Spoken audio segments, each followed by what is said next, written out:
오늘은 이제 2017년 한 해를 마지막으로 보내는 시간인데, 우리가 1년을 계산할 때 12달을 보내면 1년을 보낸다고 말합니다. 여러분도 이제 12달 마지막 장 달력을 보면서 1년이 갔구나 이렇게 생각을 하는데, 목회를 하는 저로서는 12달로 달력을 보지 않고 52주로 모든 걸 생각하게 되었습니다. 그래서 1년을 결산할 때 마지막 주보를 만들고 나면 이제 저희가 주보철이라고 해서 1년 동안 주보들을 차곡차곡 모아서 이제 철을 하고 역사로 남겨두는데, 마지막 52째 주 주보를 끼우면서 여러 가지 생각을 했어요. 이 한 책이 1년이라고 하는 역사의 기록이었고, 거기에는 우리가 1년 동안 무슨 찬송을 불렀고, 누가 기도를 했고, 말씀은 어떤 말씀을 받는가, 시당의 기록과 같은 것이 이제 주보철인데, 나중에 지나고 나면 이제 교회의 역사가 되어지고 교회의 어떤 기록물이 되겠지요. 이런 시간들을 흘러가면서 이제 새해라고 하는 시간을 맞이하는데, 1년을 지나면서 남긴 건 뭐냐면 주보철 하나 딱 남아있어요. 그날이 마지막 오늘이고, 그리고 우리는 또 새해를 맞이했다고 또 시작을 합니다. 인생도 돌아보면 지나간 시간들은 삶의 흔적이고, 또 어떤 새로운 미래를 향하여 희망을 달려가는데, 오늘 이 시간에 여러분들이 그런 마음으로 우리가 늘 아쉬움을 생각하는 것은 뭐냐, 지나간 거에 대한 아쉬움, 그러면서 또 새해를 맞이하면 새로운 설레임, 이런 것들이 반복인데, 저는 오늘 아침에 이 말씀을 준비하면서 이런 생각이 나더라고요. 그러면 앞으로 내가 주보철을 몇 개나 더 기록할 수 있을까? 아마 그런 생각들을 해보면, 결국 인생이라고 하는 것은 한번 왔다가 모든 기록을 남기고 어디론가 사라져버리는 존재인데, 우리에게는 감사하게도 영원이라고 하는 소망을 가지고 예수 믿는 그 믿음의 일들을 가지고 있기 때문에, 내가 살아가는 오늘 하루하루의 삶의 흔적들이 언젠가 또다시 하나님 앞에 설 때 그것이 삶의 연장이라고 하는 것을 믿기 때문에, 과거는 끝이 아니라 미래로 나아가는 발판이 되어진다라는 그런 생각을 해보게 되어집니다.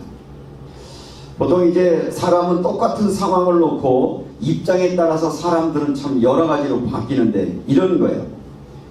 그 가족과 함께 늘 예배를 드리는 모태신앙을 가진 청소년들의 갈등은 이런 거예요. 어떻게 하면 엄마 아버지하고 떨어져서 교회를 한번 빠져볼까, 이런 희망이 있다고 그러더라고요. 그런데 혼자 교회를 나오는 사람의 마음의 희망은 뭘까요? 어떻게 하면 내 가족과 함께 하나님 앞에 예배를 드릴 수 있을까? 하나님은 어떤 사람의 기도를 들어주셔야 할까요? 참 그런 생각을 해보면서, 참 인생이라고 하는 것은 내가 똑같은 상황 앞에서 어떻게 생각하고 어떤 가치를 가지고 살아가느냐라고 하는 것이 신앙이라는 생각을 해보게 되어지고요. 어느 아버지하고 이야기를 하다가 이분이 이런 얘기를 하시다가, 사실은 저는 세상이라고 하는 것을 좀 반듯하게 살아야 된다는 생각이 있어서 아이들을 키우면서 굉장히 좀 엄하게 키우는 스타일이었는데, 그래서 조금 잘못하면 굉장히 체벌을 하고 야단을 쳤다고 얘기를 합니다. 어느 날 아이를 데리고 어디를 갔다가 아이가 어떤 기구에 어떤 호기심이 있으니까 그걸 만지다가 손가락이 쪘는데, 손가락이 까맣게 멍이 드는 상태였는데, 아이가 다친 걸 보고 쫓아가가지고 아이를 쳐다봤더니 아이는 다친 손가락을 주먹으로 꽉 쥐면서 아버지를 쳐다보면서 이렇게 말하더라는 거예요. 아빠 죄송해요, 말을 하는 거예요. 근데 그 순간 그 아버지가 이런 생각이 드는 거예요.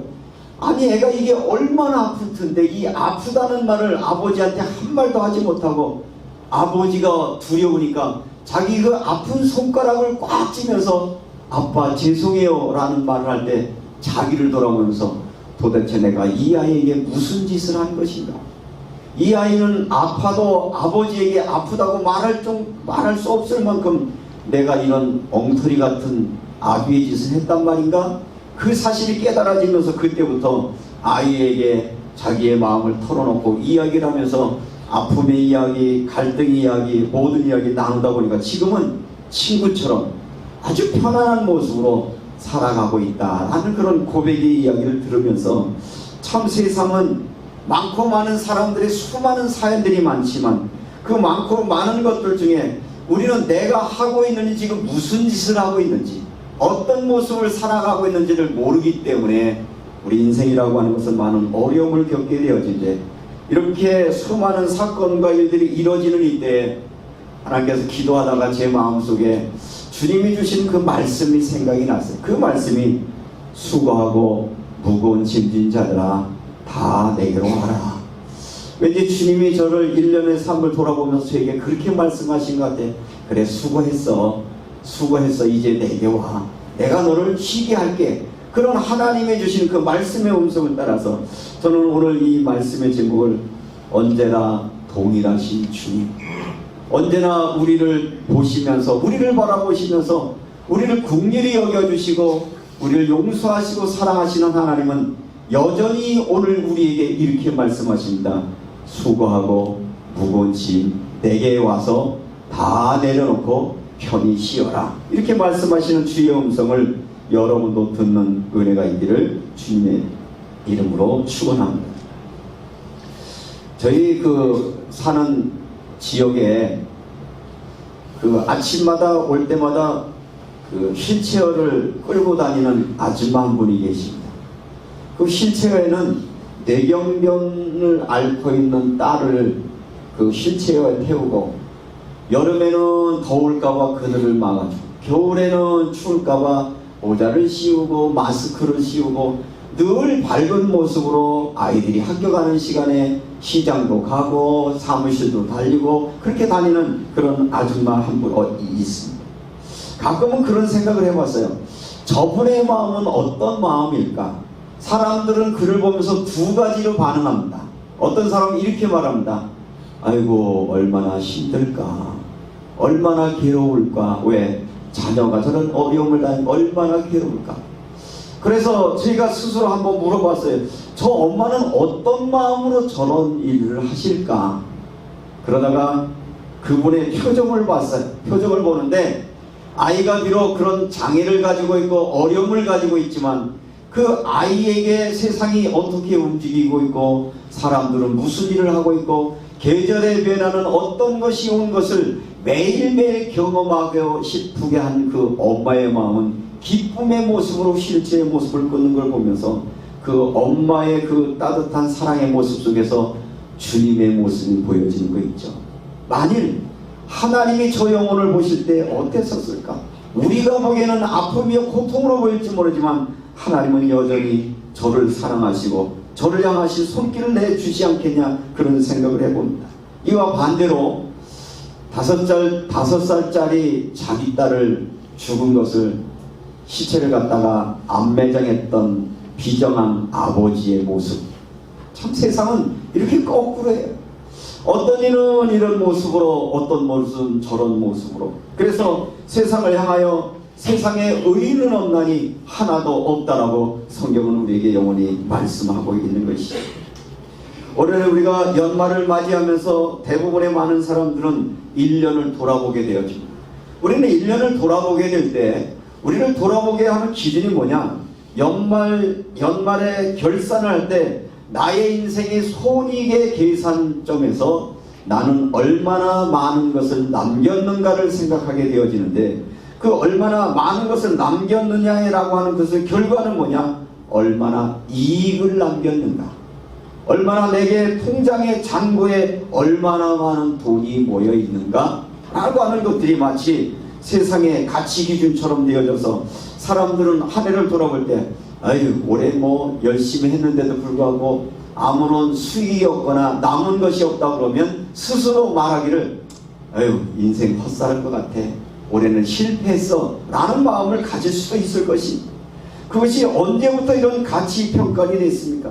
언제부터인가 숫자에 의해서 우리가 어떤 삶을 평가받기도 하고 통장에 잔액이 얼마가 되어 있는가에 따라서 사람들은 성공과 행복이라는 기준을 말하고 있지만 성경은 그렇게 말씀하고 있지 않지요.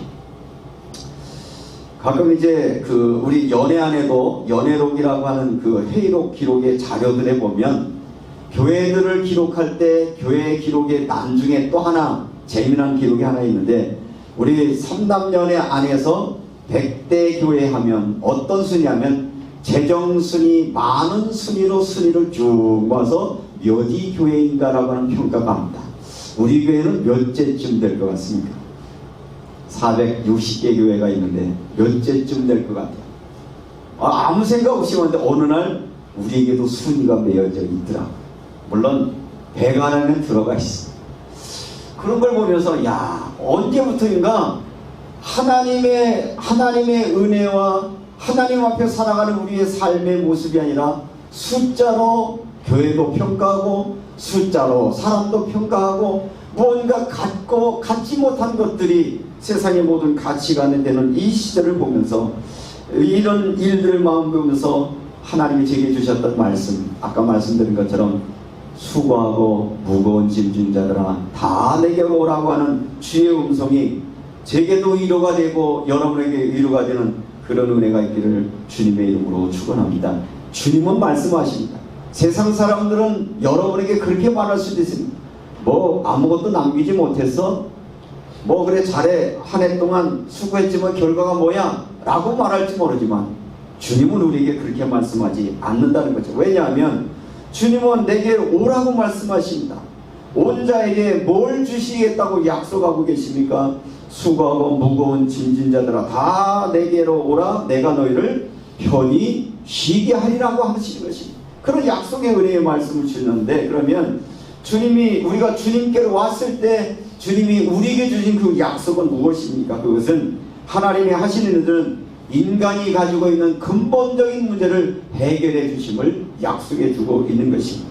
인간이 가지고 있는 근본적인 문제라고 하는 것은 어쩌면 당장 우리가 아주 심각하게 생각하고 있는 살아가는 환경 여건, 아니면 여러분에게 있는 육신의 건강, 물질의 문제도 소중하게 여길지 모르지만 주님이 언제나 우리에게 하시는 말씀은 우리의 몸과 우리의 마음과 영혼이 쉼을 얻기를 하나님은 원하신다는 말입니다. 이 말씀을 이렇게 이해하시면 되죠.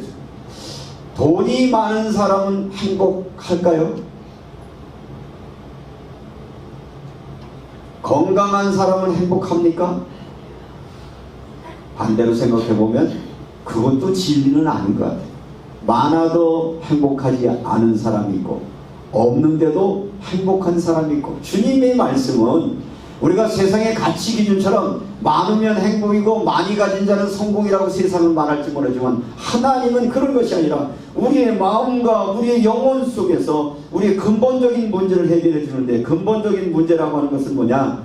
모든 사람이 하나님을 떠나서 죄의 종노릇하고 있는데, 그 죄라고 하는 것은 뭐냐? 우리 속에 늘 뿌리처럼 내려져 쓴뿌리처럼 잡혀있는 우리의 경험으로 만들어진 쓴뿌리들에 눌려 살아가는 우리에게 너 그 과거의 것으로부터 자유해서 새로운 신분으로 살아라, 회개하라, 천국에 가까웠느니라고 하는 것은 이 땅에 살아가는 육신의 한계 속에 머물고 있는 우리에게 영적인 삶과 영원한 나라를 소망하는 믿음의 말씀 우리에게 선언한다는 사실을 여러분들이 기억하셔야 될 것입니다.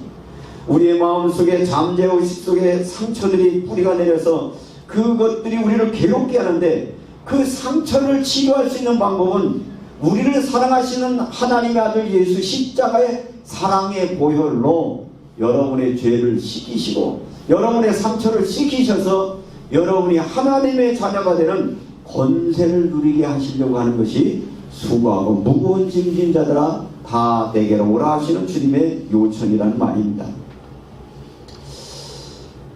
얼마 전에 이제 좀 연세가 드신 목사님 한 분하고 이렇게 이야기를 하다가, 목사님, 내가 어떤 때는 통닭이 하나 먹고 싶은데 통닭을 하나 사 먹어야지, 그러고 가면 계산이 나온다는 거예요. 저 팔달 시장 가면 한 6,000원 하는데 아주 뭐 메이커 있는 통닭은 막 2만원씩 25,000원씩 하는데 그때마다 이건 비싸, 그래서 미루다 보니까 내가 통닭 하나 사 먹고 싶어도 잘 안 된다는 거예요.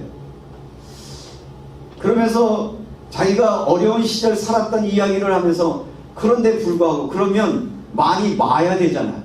많이 맞서야 되잖아요. 그렇게 아꼈으면 어느 때냐 자녀들이 달라 그러면 그냥 다 주고 본인은 빈털터리가 돼 있는 거예요. 제가 그랬어요. 목사님 이제 그러지 마세요. 아니 그 통닭 하나 사드시고 본인을 위해서 사세요. 본인을 위해서는 아무것도 못해요. 그런 모습을 보면서 우리의 경험, 우리의 무의식이라고 하는 것이 너무 궁핍의 경험들, 가난의 경험들이 있는 사람들의 마음속에는 늘 불안한 마음이 있는 거죠. 언제 또 그런 불안한 일들이 닥칠까 생각하니까 자기를 위해서는 아무것도 할 수 없는데 그게 뭐하지냐면 엉뚱한 놈들이 다 가져가는 거예요. 이리 치고 저리 치고 이리 뺏고 저리 뺏고 그러며 살아가는 모습을 보면 안타깝고요. 제가요 내가 사이다도 좋아하는데 사이다 한 병도 마음껏 못 사 먹는다는 얘기를 들으면서 왜 저렇게 사실까? 왜 저러실까? 저는 그래도 사이다 먹고 싶으면 사 먹거든요. 가난해서가 아니라 다 있어요. 저보다 훨씬 여유가 있는데 스스로 과거에 묶여가지고 현재의 삶을 살지 못하는 모습들을 보면서 그런 거구나. 우리가 예수 믿고 구원받는다라고 하는 이야기는 뭐야? 이처럼 우리 속에 잠재해 있는 많은 상처와 경험들이 우리가 신분이 바뀌었음에도 불구하고 신분을 누리지 못하게 한다는 것이죠. 옛날에 묶여서. 그것뿐이겠습니까? 실패의 쓴뿌리가 있는 사람들, 아니면 다른 사람들로부터 거절을 받았던 사람들의 마음속에는 거절을 받았을 때 느꼈던 그 패배감과 거절감 때문에 오는 게 이게 분노의 마음이라는 것. 조금만 내가 원하는 것에 다른 반응이 나타나면 분노를 참지 못하는, 견딜 수 없는 이 분노의 모습들, 아니면 반대로 우울한 마음.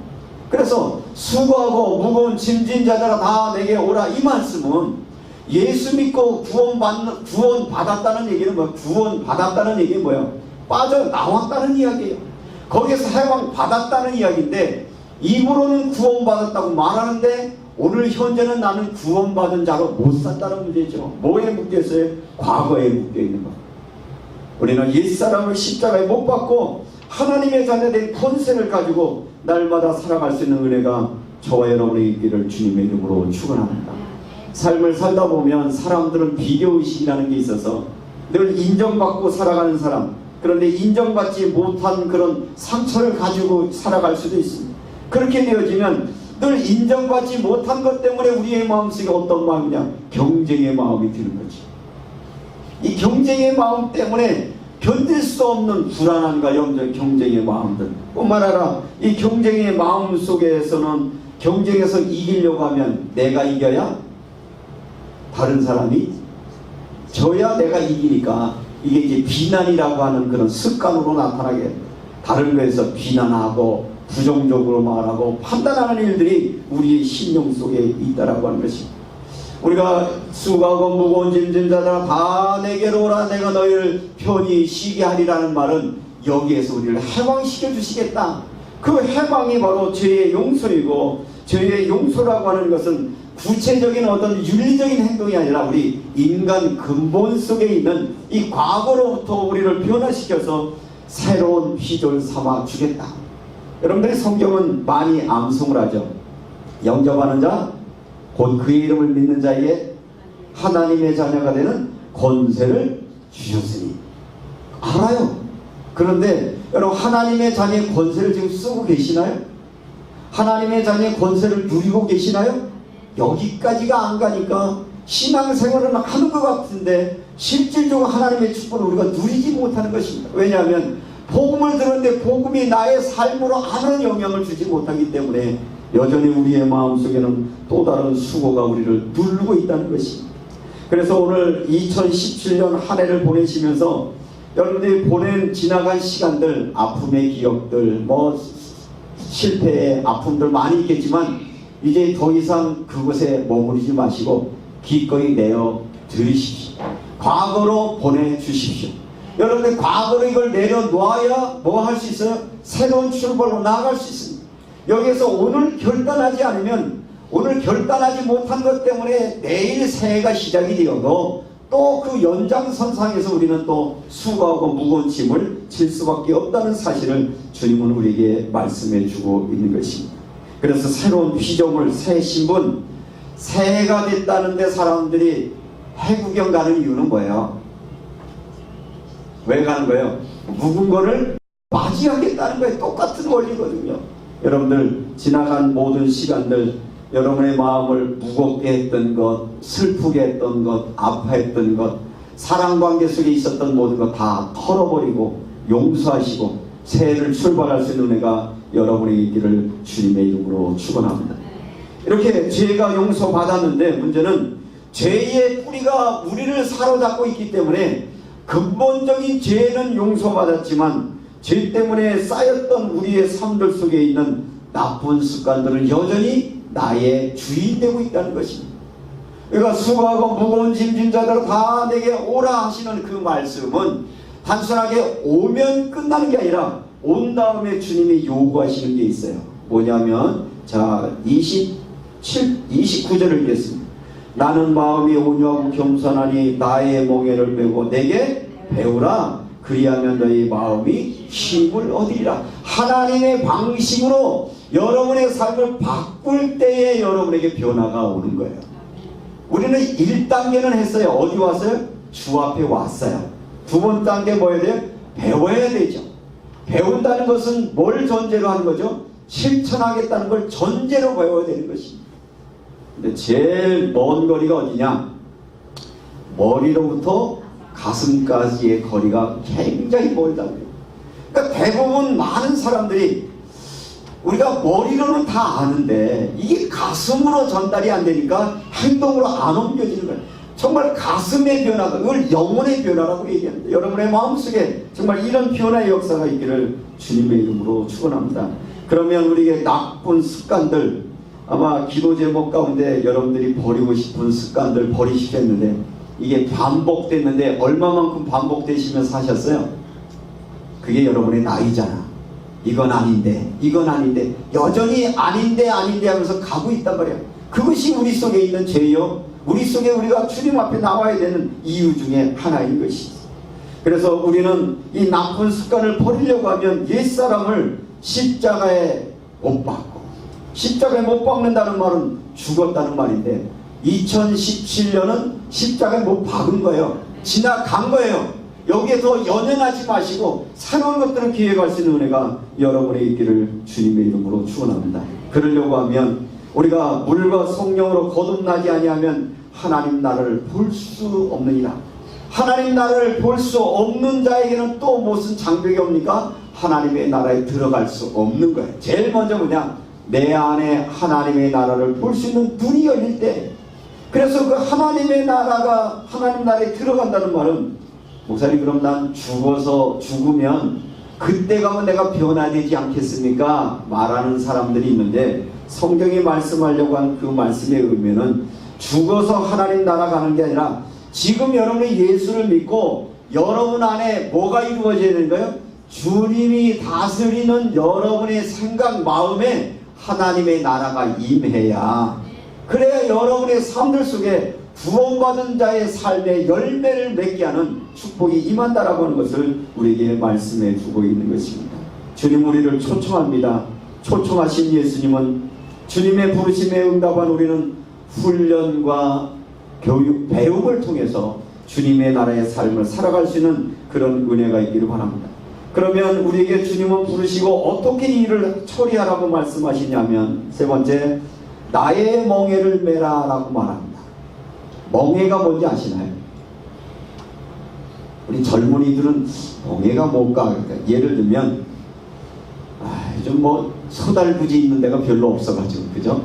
소가 이렇게 뭐라고 표현했는데, 소가 마차 그러면 또 이건 마차는 말이 끄는 게 마차니까 소가 그저 뒤에 수레를 끌는다고 이렇게 표현합시다. 그런데 소가 그 무거운 걸 끌고 가려고 하니까 소에게 그걸 끌을 수 있도록 뭐라 하냐면 목 뒤에다가 나무를 하나 이렇게 돼가지고 그걸 힘을 받쳐서 그 수레를 끌고 갈 수 있는 게 그게 멍에라는 것입니다. 다시 말하면 목사님 예수님께로 오면 내 무게, 내 모든 무거운 짐은 다 들어주십니까?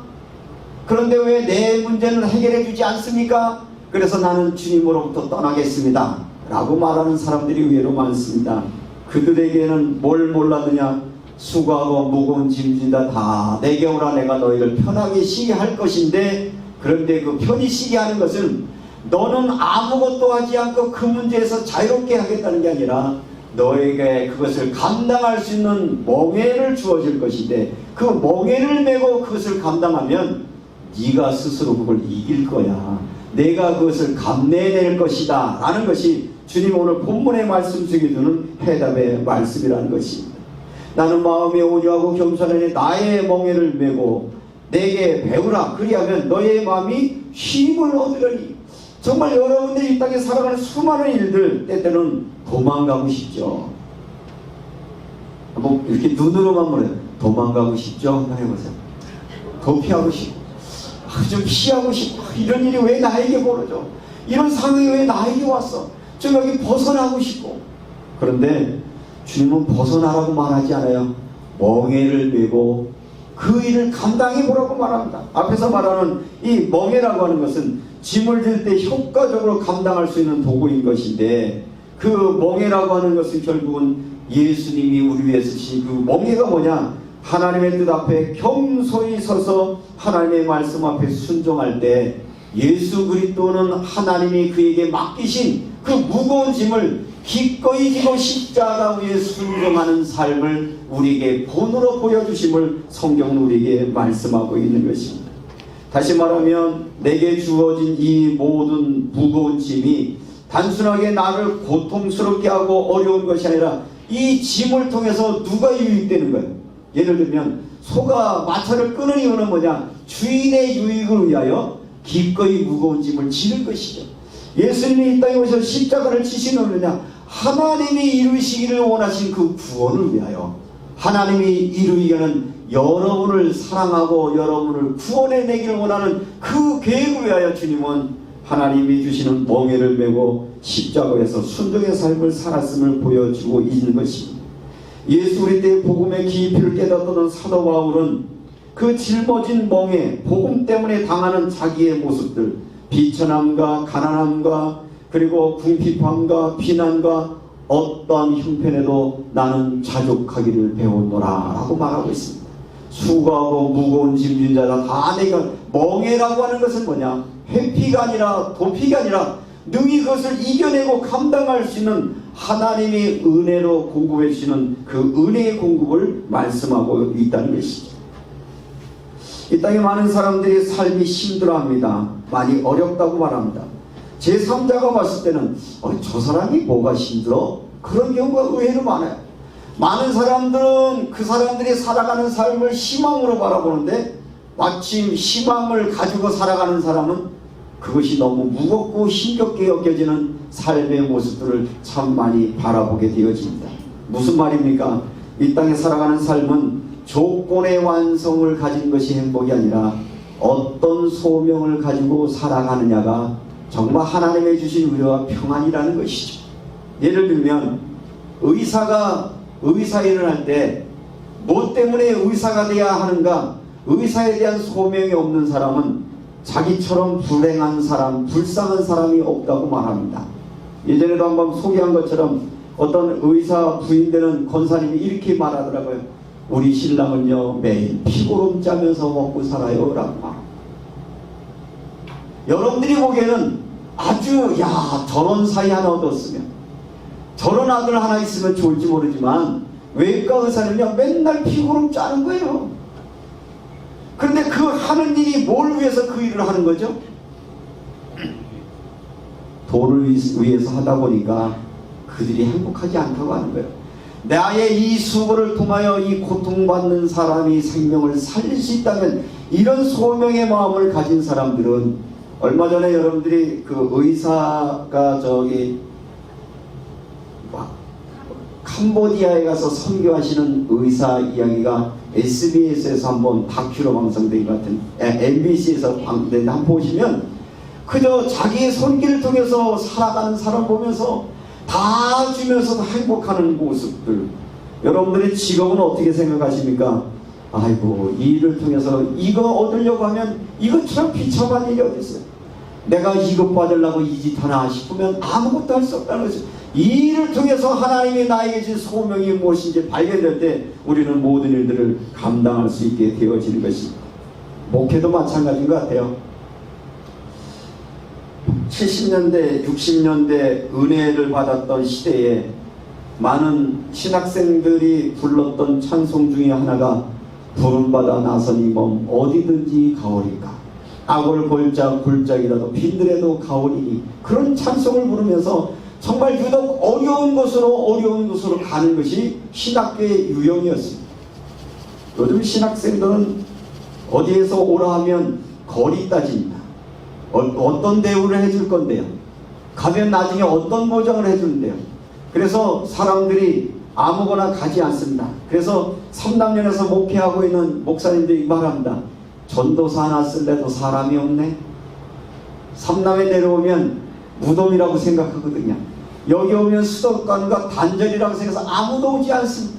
그런 시대가 살아가고 있는 것인데, 이 시대가 이렇게 불행하다고 말하고 수고하고 힘들어하는 이유는 뭐냐? 주님 앞에 왔음에도 그분이 주시는 멍에를 메고 그를 따라가려고 하는 믿음의 사람들이 없다라고 하는 것을 반증으로 말하고 있는 것이기도 합니다. 수고하고 무거운 짐진 자들아 내게 오라고 주님 말씀합니다. 쉼을 얻기 위해서는 내게로 와서 배우라고 말하고 있습니다. 이 말은 이제까지 우리가 추구했던, 여러분이 생각했던 삶의 방식이나 삶의 가치관이 아니라 주님이 사신 삶의 방법과 그의 가치관을 따라 살아갈 때 여러분에게 주어진 환경과 여건을 능히 이길 수 있는 힘을 주신다고 말씀해 주고 있는 것입니다. 우리가 예수의 삶과 그의 가치관을 따라간다는 것, 닮아간다는 것은 뭡니까? 예수님의 인격이, 예수님의 성품이, 예수님의 시각이 여러분 안에 자리 잡을 때 여러분은 여러분에게 주어진 자리에서 기뻐하고 감사함으로 살아갈 수 있는 은혜와 능력이 있는 줄로 믿습니다. 나의 멍에는 쉽고 내 짐은 가벼움이라, 감당할 수 있는 은혜를 주시겠다고 말합니다. 감당할 수 있는 능력을 허락해 주신다고 말합니다. 그것은 어디에서 옵니까? 예수님은 이 공생애를 시작하시면서 또 수많은 사역을 하시면서 시간만 나시면 그분은 한적한 곳으로 가셔서 기도하기 시작합니다. 주님, 하나님, 내 힘으로는 이걸 감당할 수 없사오니 아버지 주시는 능력으로 이 일을 감당하게 하옵소서. 기도와의 삶으로 하나님의 뜻에 순종하며 가장 중요한 것을 결정할 때도 아버지여 이 잔을 내게서 옮겨주십시오. 그러나 내 뜻대로 마시고 아버지의 뜻대로 행하시옵소서. 이런 믿음을 가질 때 그는 자기의 생명까지 다 내어주는 멍에를 메고 아버지 앞에 순종하는 삶을 우리에게 보여주신 그분이 오늘 이 시간 저와 여러분에게 말씀하십니다. 수고하고 무거운 짐진 자들아 다 내게로 와라. 내게 배우고 내게 주는 멍에를 메고 그럼 내가 편히 힘을 얻을 것이다. 지나간 시간은 어쩔 수 없다 하더라도 새해를 맞이하면서 주님, 나의 무거운 짐을 이제는 내가 아니라 주님께 배운 그 멍에를 가지고 지기를 원합니다. 새해 이런 상황 저런 상황들이 우리에게 펼쳐질지라도 내 힘이 아니라 주의 방법으로 주님의 뜻 앞에 순종함으로 이 일을 살게 하옵소서. 기도하며 한 해를 보내는 여러분 되시기를 주님의 이름으로 축원합니다. 저희 작은 아이가 어쩌다가 이제 집에 와요. 이번에도 집에 오니까 너무 좋은 거예요. 아버지는 그래요. 아이가 밖에 있다 보니까 너무 좋아. 1시에 도착한다고 데리러 오는데 신나게 갔어. 뭐 1시면 어때요? 집에 오는 아이인데.